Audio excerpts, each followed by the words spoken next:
এখন হঠাৎ করে শিক্ষার্থীরা তারা ভাবছে যে তারা আগের মতো মত করলে ফেসবুকে আমার বিরুদ্ধে হা হা দিলে আমি বোধহয় ঘাবড়ে যাব।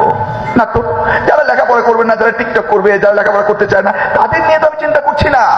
আমি চিন্তা করছি যারা লেখাপড়া করবে।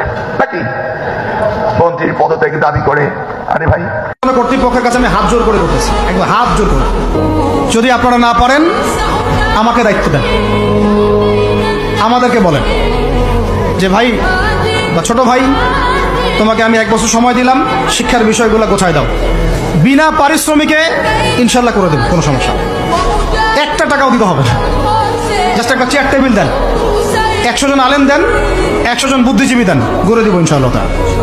প্লে গ্রুপ থেকে মাস্টার্স পর্যন্ত আমাদের ছেলেমেয়েরা এমন শিক্ষায় শিক্ষিত হবে, রাজনীতিবিদ হবে, ইনশাল্লাহ জুমার খুতবাও দিতে পারবে ইনশাল্লাহ।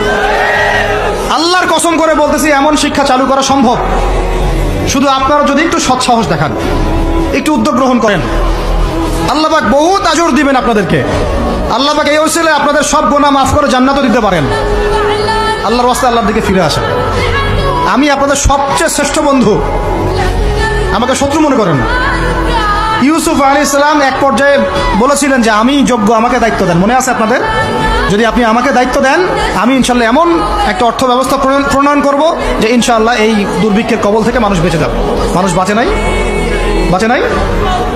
এখানে প্রমাণ হয় একটা জিনিস, যখন দায়িত্ব নেওয়ার যোগ্য কেউ দেখা যায় না, তখন যোগ্যদেরকে কথা বলতে হয়।